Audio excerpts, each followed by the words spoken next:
Le 4 août 2021, un jeune homme de 19 ans, Souley El Khalfaoui, a été tué à Marseille d'une balle dans le thorax par un policier. 4 ans après les faits, la famille n'a toujours pas de réponse. Pire, elle vient d'apprendre par un courrier de la juge d'instruction que 9 scellés ont été égarés par la justice.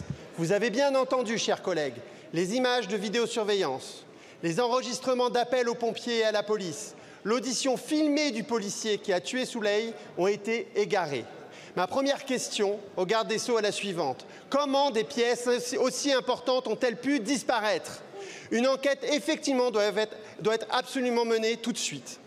Mais hélas, le cas de Souley El Khalfaoui n'est pas isolé. Depuis 2017, Rayana, 21 ans, tuée à Paris, simple passagère. Sullivan, 19 ans, tué à Cherbourg, la policière ayant confondu son téléphone avec une arme. Louise, 47 ans, souffrant de schizophrénie, tuée dans le Loiret. Maïki, 28 ans, tué à Toulouse. Romain, 26 ans, tué à Paris. Olivio, 28 ans, tué à Poissy. Aloussane, 19 ans, tué à Angoulême. Et Naël, évidemment, 17 ans, tué il y a tout juste 2 ans à Nanterre, à bout portant.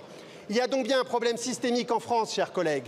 Selon le Comité des droits de l'homme de l'ONU, la France est devenue, et je les cite, le pays de l'Union européenne où l'on compte le plus grand nombre de personnes tuées ou blessées par des tirs réalisés par des agents des forces de police. Selon le syndicat des avocats de France, plus d'une centaine de personnes ont été tuées par la police ou la gendarmerie depuis l'adoption de la loi Cazeneuve en 2017.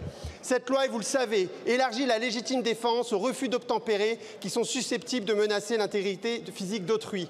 C'est très large et cela place les policiers dans une situation compliquée.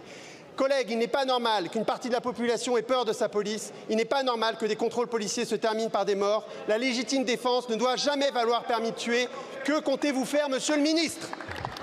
Merci beaucoup, monsieur le député.